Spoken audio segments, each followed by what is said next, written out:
Olá você, telespectadora, olá você, telespectador da TV Cultura. A partir de agora você acompanha a edição desta sexta-feira do Opinião Litoral, com análises, com comentários das notícias pelo advogado Roberto Mohamed, e tem muita notícia com aspectos interessantes para serem comentadas nesta sexta-feira. A primeira delas é o entrevero, a disputa de espaço entre o Congresso Nacional e o Supremo Tribunal Federal. Houve reuniões assim para composição, para acordo, mas na verdade tem uma queda de braço, não é, Mohamed? O Congresso, ele ameaça legislar sobre as atribuições, sobre a duração dos mandatos dos ministros, sobre a validade ou não de decisões monocráticas, sobre prazos, mas parece que o o Congresso quer é uma composição, não é? Boa tarde. Boa tarde, Paulo. Só que essa semana, eu já tenho falado aqui que às vezes eu fico espantado como o nível do pessoal que produz pauta nas emissoras de TV, principalmente do Grupo Globo, o nível tem caído. A Globo News, no dia em que o Alcolumbre fez a aprovação, foi um festival de bobagens. Inclusive da minha querida Rosana Cerqueira, que foi pedir a opinião daquele grupo Prerrogativas, que é um bando de advogados petistas que só falam besteira quando interessa para eles. Tem relevância jurídica nenhuma. Nem o Lula ouve os caras.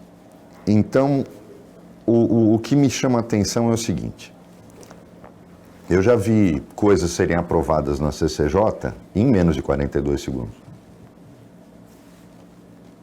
A gente cansou de ver. Quem assiste TV Senado ou até na TV Câmara sabe que é assim que funciona. Projeto número tal, quem é a favor permaneça como está, tal, acabou. E quantas vezes aí fizeram esse carnaval todo? E a imprensa está blindando o Supremo, eu não entendi por quê. E falando bobagem. Juristas ou pseudo-juristas falando bobagem.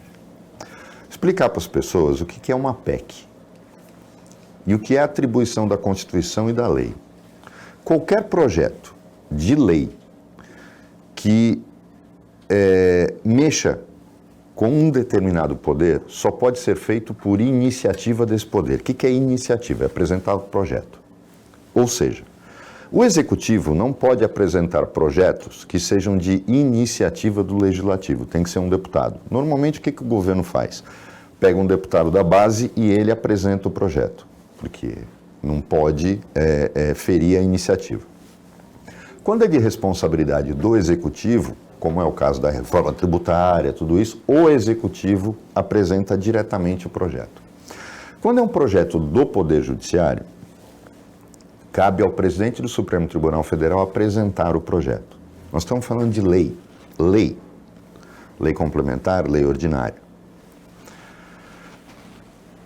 Projeto de emenda constitucional é atribuição exclusiva do Poder Legislativo. Se as pessoas conseguirem entender isso, vão ver que a organização do Supremo interna é do regimento interno dele, não é nem feita por lei. Uma lei que mexa nisso tem que ser enviada pelo presidente do Supremo, iniciativa do Poder Judiciário, como é o projeto de lei do aumento dos servidores e deles. A emenda constitucional é atribuição exclusiva do Poder Legislativo. O Poder Executivo manda através de um deputado ou de um senador, da sua base. Tudo que a Constituição fala do Supremo Tribunal Federal, quem faz é o Congresso Nacional. Por exemplo, se quiserem aumentar, como havia o Bolsonaro queria aumentar para 18 ministros, é o Congresso que faz. E ninguém pode questionar no Supremo, é emenda constitucional. Aí vieram falar, eu ouvi a Eliane Cantanhede, que eu tenho tanta admiração por ela, falar de cláusula pétrea. Não tem nenhuma cláusula pétrea envolvida nisso.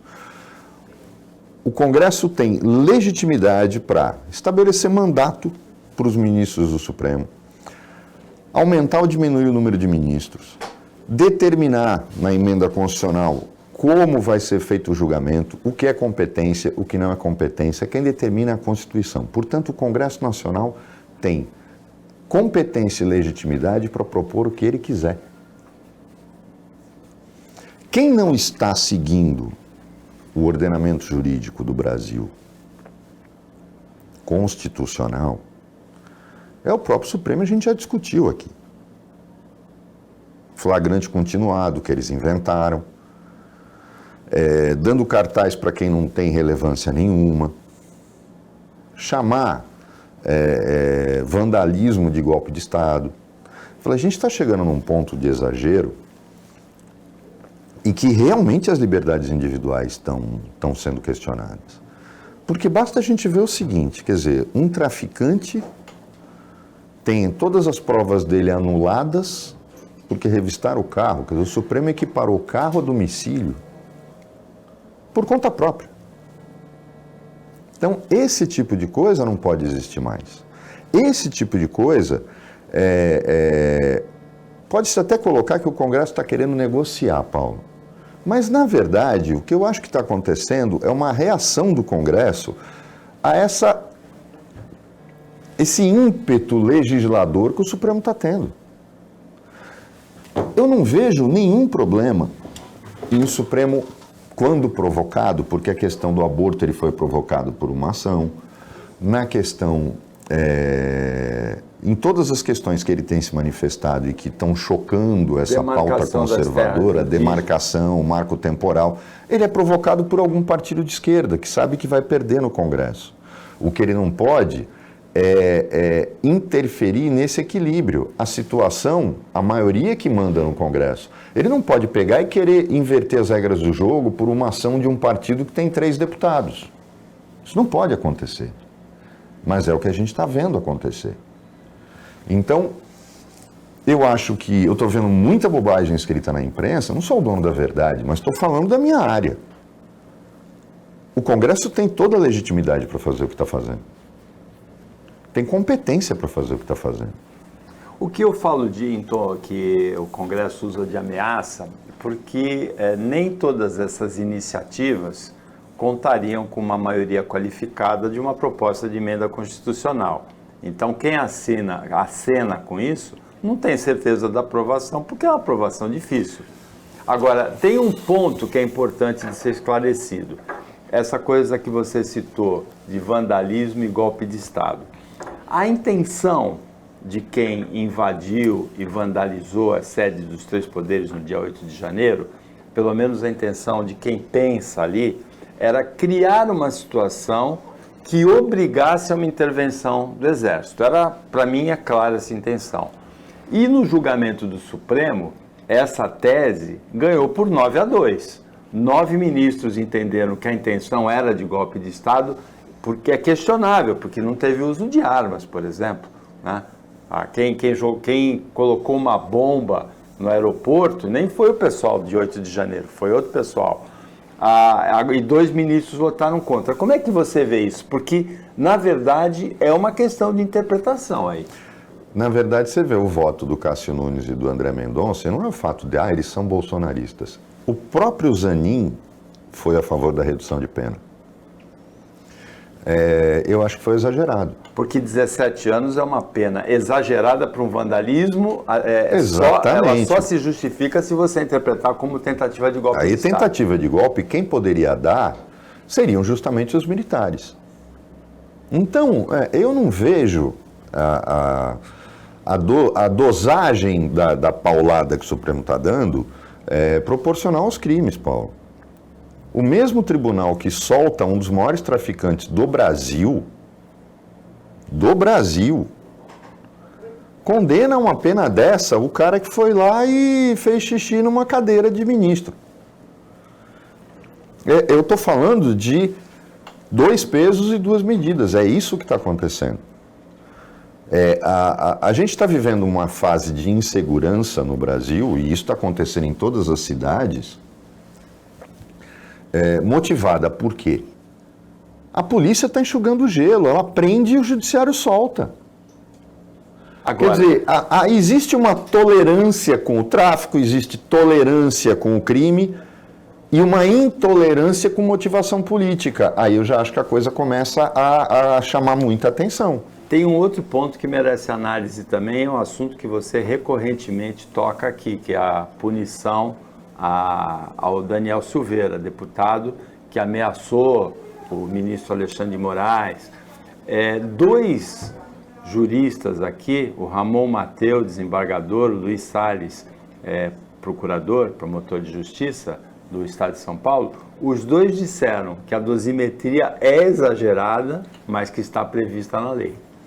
Sim, está prevista na lei, mas a dosimetria é aplicada pelo juiz caso a caso, pela magnitude do crime. Bom senso, exatamente. Eu vou para a pena mínima, não vou para a pena máxima. Faltou bom senso, é isso que eu estou falando. E eu insisto nisso. Já fui questionado até, gente que critica quando eu falo. Eu sempre elogio a capacidade e a qualidade dos votos do Alexandre de Moraes. Mas acho que ele exagera um pouco por causa do temperamento dele. Se o Alexandre de Moraes não tivesse aberto o inquérito contra o Daniel Silveira, ele estava no ostracismo hoje. Eu cansei de falar isso aqui. Ele tinha 16 mil seguidores. Ele já chegou a ter 30, ele estava perdendo. Porque ele era um nada no Congresso, ele era um zero à esquerda até nas hostes bolsonaristas. Então, ele transformou em mártir a ponto da gente aqui estar falando o nome de um cara que a gente nem sabia que existia. Porque no Congresso ele era um zero à esquerda. Eu sabia que existia por causa daquela placa da Daniele, quer dizer, da Marielle. Um cara... junto com o Witzel, né? É um cara completamente... É um idiota que foi elevado à condição de mártir das hostes bolsonaristas justamente por quê? Porque o Alexandre de Moraes deu cartaz para ele. Então, esse tipo de coisa que eu acho que é o grande complicador. Eu acho que está havendo exagero? Está havendo exagero, sim. Tem alguma outra forma de regular isso? Talvez seja a hora do Congresso pegar e fazer um sinal dizendo, olha, quem legisla sou eu. Você diz se essa legislação é constitucional ou não. É assim que funciona a regra do jogo. E é exatamente essa sinalização que eu entendo que vem do Congresso. Exato. Pelo Rodrigo Pacheco. Exatamente.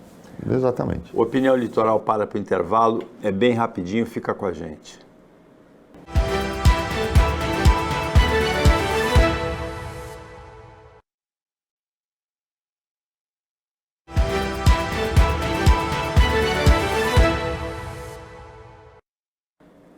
Voltando com a Opinião Litoral, nesta sexta-feira de notícias muito interessantes, com aspectos interessantes para serem comentadas, é o Roberto Mohamed que analisa o que aconteceu junto com você, telespectadora, Na madrugada desta sexta-feira, foi concedido o Prêmio Nobel da Paz à militante iraniana de 51 anos, Narges Mohammadi. Ela é uma ativista que se notabilizou pela defesa, pelo ativismo depois da morte daquela iraniana, pela polícia da moralidade, pelo uso inadequado do véu. O curioso é que o prêmio sai no momento em que ela está presa, condenada a 30 anos e 154 chibatadas, e no domingo houve um espancamento no metrô de Teherã de uma adolescente de 16 anos que está em coma pelo uso inadequado do véu. A interpretação da polícia da moralidade do governo do Irã é de que o véu deve cobrir os cabelos e o pescoço das mulheres. Paulo, eu vou fazer uma observação aqui e não estou defendendo a postura do Lula em hipótese alguma quando ele falou do Tribunal Penal Internacional.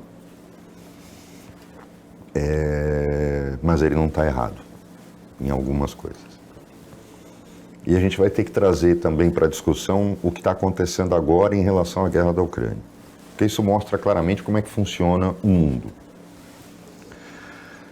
Os Estados Unidos ficaram anos perdendo soldados, perdendo dinheiro, jogando dinheiro no Afeganistão, e de uma hora para outra, foram os grandes erros do Biden. Retirou as tropas e devolveu o Afeganistão para o Talibã. Tem sentido isso? Você vai para um lugar para tirar um grupo de fanáticos do poder, fica lá, enterra dinheiro, enterra vidas humanas do seu país e depois se retira de forma inexplicável fazendo com que este mesmo grupo volte. O que prova que tudo que você fez lá foi enxugar gelo. No Irã, a gente tem que deixar claro que o maior responsável pelo início da República Islâmica do Irã, ou seja, a volta do Ayatollah Khomeini, que estava exilado, foi quando os Estados Unidos abandonaram o Shah Reza Pahlavi, que eles colocaram no poder. 1979. Né? Exatamente. Eles abandonaram o Shah, porque ali eles tinham que ter feito... E havia justificativa, porque ele estava pedindo ajuda, e os Estados Unidos não fizeram a intervenção militar que tinham que fazer, e permitiram que o regime do Shah caísse. Tudo que aconteceu naquela região, você nota que é uma total inabilidade americana e que deixa claro o seguinte: por que o Iraque interessou para os Estados Unidos? Porque tem petróleo. Ah, mas o Irã também tem. Aí vem a questão da Venezuela. A Venezuela também tem. Por que os Estados Unidos não intervêm diretamente? Eles conseguem chegar lá e intervir porque a população quer. O regime do Irã e o regime do Talibã no Afeganistão não tem a maioria do povo do lado deles. O povo afegão não quer o Talibã. A gente está vendo pelas fugas, até o Brasil está na rota agora dos refugiados. É diferente da Síria, é diferente de outros países árabes, onde a população se conforma. Nesses dois, a maior parte da população iraniana é contra o regime dos ayatollahs. A grande maioria da população afegã é contra o regime do Talibã. Eles estão no poder pela força, por grupos fanáticos e por terem as armas. Existe alguma intervenção? Não. Teve alguma condenação do Tribunal Penal Internacional ao regime dos ayatollahs? Nenhuma. É curioso isso. Eles condenam o Putin, presidente de um país, por crimes de guerra. Mas não condenam o regime dos ayatollahs ou o regime do Talibã. O Conselho de Segurança da ONU, quando os Estados Unidos ameaçaram deixar o Afeganistão, por que eles não disseram, opa, pode parar então, o problema é dinheiro, nós vamos lá e vamos intervir, mas não pode deixar o Talibã voltar. Em relação ao Irã, a afronta aos direitos humanos é uma coisa inimaginável. Nem a religião justifica isso. Porque a Arábia Saudita também é um regime conservador, islâmico conservador. Mais do que a Síria. Você vê esse tipo de coisa na Arábia Saudita? Então não tem justificativa religiosa, porque eles seguem a mesma religião. Então esse é o grande problema. A gente não vê da comunidade internacional a mesma reação no Irã e no Afeganistão que eles têm agora em relação à Rússia. E tem um detalhe, por que eu falei que a gente tem que cair na história da Rússia? Todo mundo tem acompanhado a imprensa e visto que os Estados Unidos estão propensos a cortar a ajuda para a Ucrânia. Que era o que o Putin contava desde o início, que essa coalizão não ia durar muito. Mas tem um motivo. E a imprensa não está noticiando que a Polônia, que foi a aliada de primeira hora da Ucrânia, por quê? Porque também tem medo de uma invasão russa, cortou a ajuda militar e econômica contra a Ucrânia, para a Ucrânia. Por que isso está acontecendo? No caso da Polônia, estão dizendo que essa coisa da Ucrânia está exportando os alimentos, usando a Polônia como corredor, está acabando com a economia polonesa. Papo furado. O mundo todo descobriu que a Ucrânia virou um sorvedouro de dinheiro. Porque o regime do Zelensky é corrupto até a alma. Ele está sendo invadido e estão roubando o dinheiro que está chegando da coalizão que o ajuda. A Polônia foi a primeira a se tocar que a entrada da Ucrânia na comunidade europeia não foi uma boa ideia. Segundo, a Polônia já percebeu que ela manda material bélico e manda dinheiro, e esse dinheiro vai para o ralo. Porque a Ucrânia agora tem uma defesa, ela está usando drone. O que chegou de drone, ela está usando todos. Mas a gente nota que dentro do território dela não há nenhum tipo de avanço. Por quê? Porque eles são corruptos. O governo do Zelensky é corrupto até a alma. E o que está sendo discutido no Congresso americano é para que a gente vai ficar ajudando um país que o que a gente manda de dinheiro, metade vai para o bolso de general e do presidente. Eles estão preocupados em fazer o pé de meia, porque se tudo der errado, eles sabem como é que essa guerra vai terminar. A Rússia não quer anexar a Ucrânia. Ela quer um corredor nos territórios ao leste da Ucrânia para poder chegar no Mar Negro. É só isso que ela quer. Porque ela tem já a Crimeia, mas ela não consegue chegar por terra. O que a Rússia quer estabelecer é um corredor de terra para poder chegar no Mar Negro. E por terra ela chegar na Crimeia, que tem costa para o Mar Negro. Vamos lembrar que isso foi justamente o motivo que Hitler declarou para invadir a Polônia. Porque ele precisava de um corredor na Polônia para chegar no Mar do Norte. É a mesma coisa. E já ficou claro que vai ser esse o fim da guerra. Vai ser esse o fim da guerra.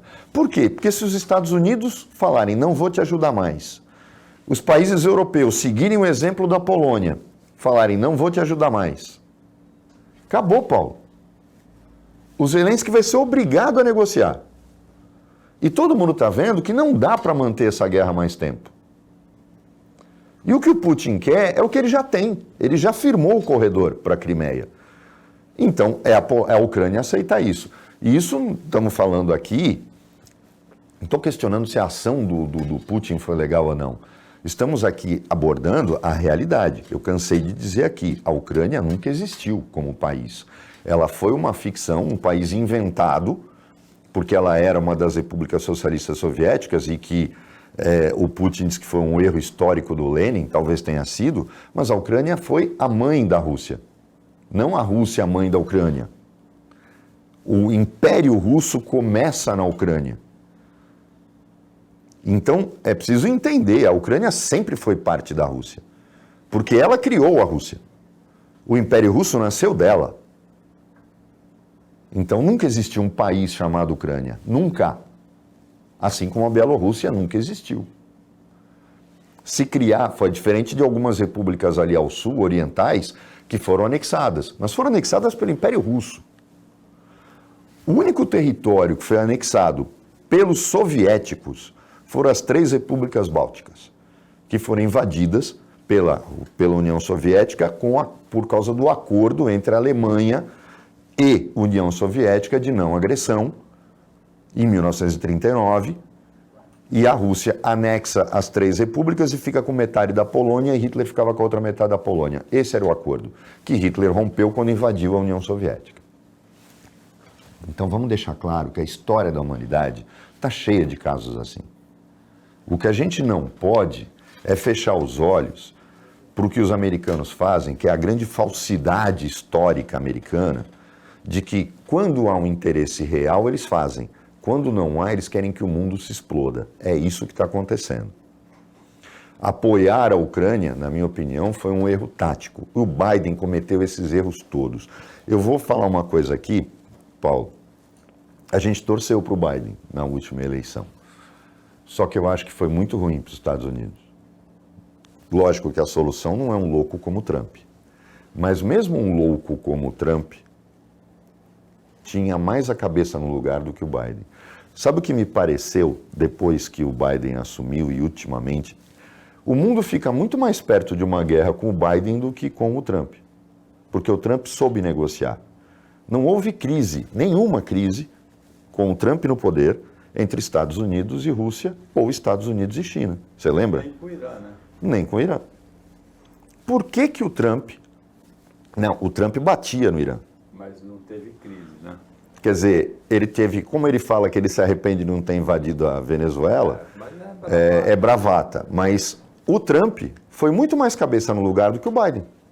O Biden teve uma notícia muito positiva nesse mês de setembro, né? A geração de 330 mil empregos no lugar de 175 mil previstos, né? Mas isso fruto de uma coisa natural quando eles, após pandemia, é que às vezes as coisas demoram para começar a dar resultado, né, efetivo. Ontem eu estava falando disso por conta do que está acontecendo no Congresso Nacional, que a gente provavelmente vai falar no próximo bloco. O Biden começa o governo dele criticando a dependência total dos Estados Unidos em relação à China. E todo mundo está cansado de saber, porque agora a imprensa resolveu mostrar isso, que Taiwan só tem atenção americana porque ela é essencial para a questão dos semicondutores. Mas a hora que os Estados Unidos inaugurarem as duas fábricas que eles estão criando e que vão entrar em operação e fazê-los com que eles não sejam mais dependentes dos semicondutores chineses de Taiwan, pode acreditar. Não vai ter tropa americana para defender Taiwan, não. O Opinião Litoral volta depois do intervalo bem rapidinho. Fica aí com a gente.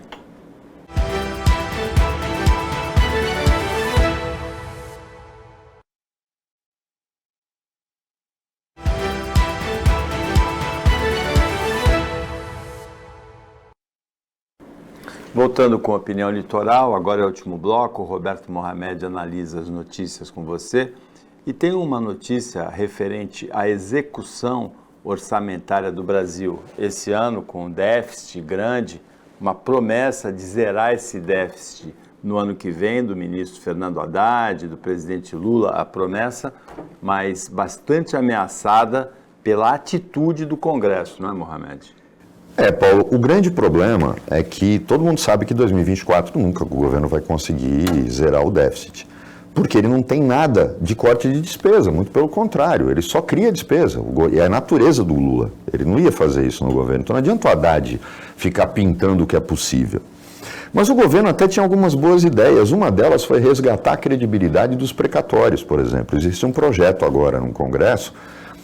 O Lula vai acabar com esse parcelamento dos precatórios federais e voltar a fazer como fazia antes e pagar todo ano, porque era a grande credibilidade do governo, era que ele pagava seus precatórios à vista e sem falta todo ano.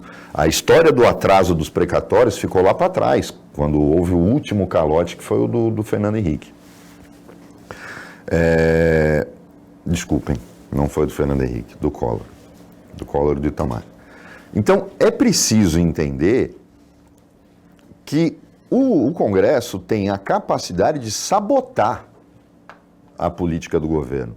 Quando o governo quer voltar a pagar os precatórios à vista, vem o Lira com uma pauta-bomba que pode aumentar as despesas do governo federal em 60 bilhões de reais. Quer dizer, é inacreditável como a direita não fala isso. Eu vejo posts do Kataguiri, da Adriana Ventura, a maioria deles não tem sentido, porque eles acham que esse histrionismo vai fazer alguma coisa, vai marcar posição, eles estão jogando para a torcida. Mas o grande problema é que eles deixam de lado essa pauta-bomba do Lira. E se o Congresso aumentar as despesas em 60 bilhões, essa possibilidade de zerar o déficit foi para o espaço, Paulo. Ela acaba. E aí o governo não vai nem sequer poder pagar os precatórios à vista, que sempre foi uma questão de honra para o Tesouro Nacional.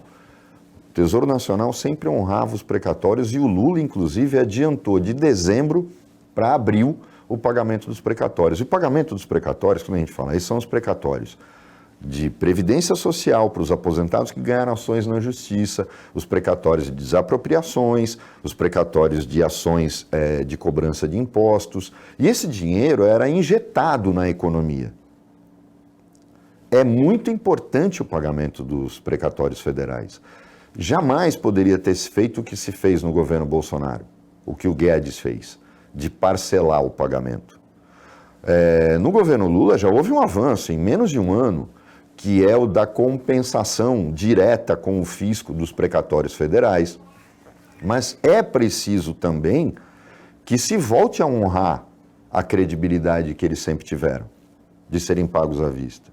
Só que com o Lira no comando da Câmara, vai ser muito difícil. O que a gente está vendo hoje, quando duas casas do Congresso Nacional estão em pé de guerra, o Senado e a Câmara. Então, eu acho que o Lira... O Lira pegou o gostinho do orçamento secreto, bilhões, mas né? o problema todo é que um cara como o Lira, nem o Eduardo Cunha fez tão mal ao Congresso quanto ele. O Lira é voraz demais, irresponsável demais e faminto demais. Porque o Eduardo Cunha, ele tinha uma fatia do Congresso sob controle dele a partir do poder dele, dos recursos dele. O Lira tem praticamente todo o Congresso a serviço dele com dinheiro do orçamento, que é diferente. Que né? foi uma questão criada pelo Bolsonaro, porque todo mundo hoje chama, por exemplo, o apelido novo do Tarcísio é Dilma, né? Pela inabilidade dele negociar com a Assembleia Legislativa. Mas com a classe política como um todo. Mas, na verdade, o Bolsonaro também era muito parecido com a Dilma. Ele cria o orçamento secreto por quê? Porque ele chama o Lira e diz, olha, eu não quero mais ter que ficar atendendo o deputado, eu não quero mais ter que negociar com o Congresso. Você vai fazer isso. O que você quer? Eu quero um orçamento assim, assim, assim. E ele criou. Quem criou o orçamento secreto foi o Bolsonaro, não foi o Congresso Nacional. E criou por quê? Porque o Bolsonaro tem esse lado Dilma. Ele não queria negociar com o Congresso. A Dilma caiu porque não sabia negociar com o Congresso. Agora, o Lula sabe, mas não está conseguindo também, né? O Lula sabe, mas não está conseguindo porque ele tem aquele problema. Ele não quer, ele não apresenta nenhum tipo de projeto para cortar despesa, e aí, já que aquela história, bom, já que você quer continuar gastando, eu também vou participar da gastança. É isso que o Congresso está fazendo. Se o Lula mostra que vai cortar na carne, ele trava o discurso do Lira. Mas ele não faz isso, muito pelo contrário, ele incentiva, criando ministérios desnecessários. Eu já falei aqui que essa despesa é mínima. O problema é o que está por trás disso. O que está por trás da gastança do governo, porque o Lula não sabe fazer corte na carne. Você sabe disso. O PT adora se refestelar no poder. Houve um caso agora que foi escandaloso do Luiz Marinho, se autonomear para o Conselho do Sesc. Olha só que coisa, sabe? É falta de vergonha na cara. E não estão nem aí com o que fazem, né? Então, a história do avião, para poder ficar com a Janja numa suíte, a opulência das delegações quando viaja, é insignificante? Mas seria um recado de austeridade para se passar, e eles não passam. Mohamed, rapidamente, por causa do tempo, aquela hipótese que parecia absurda no início, quando o país ficou chocado com a barbaridade que aconteceu no Rio de Janeiro na madrugada de ontem, o atentado contra aqueles 4 médicos, o atentado matou 3 e 1 sobreviveu na Barra da Tijuca, parecia muito absurdo achar que aquilo poderia ter acontecido por engano. Mas se especulou inicialmente que poderia ser político, porque era um dos médicos já irmãos começa, da Sábia ela é uma Bonfim, deputada insignificante. Mas tudo indica que foi por engano, e é um retrato do Rio de Janeiro atual, porque os mandantes mataram quem matou por engano e apresentaram os corpos, né? É para você ver que existe um estado paralelo no Rio de Janeiro. Lá é real. A gente não está vivendo muito longe disso nos outros lugares. É como eu falei, nós estamos com uma crise de insegurança provocada pelo próprio Supremo, pelo próprio STJ, na leniência com a bandidagem, com o crime. Agora, o grande problema é que o Rio de Janeiro mudou de mão. Você vê que no Rio não há dúvida de que existe um poder paralelo. Os caras foram cometer o crime, chamou atenção, fizeram errado e o tribunal do crime foi lá e resolveu a questão. E é isso que está acontecendo. Agora, quando a gente depende de bandido para fazer justiça, tem alguma coisa errada. Chegamos ao final da opinião, agradecendo a participação do Roberto Mohamed como comentarista, o trabalho da equipe técnica e de jornalismo do Sistema Costa Norte e agradecendo a você que acompanhou a gente mais essa edição e mais essa semana. Até segunda-feira, nesse mesmo horário, depois do Jornal Litoral, e um ótimo final de semana para você que você merece.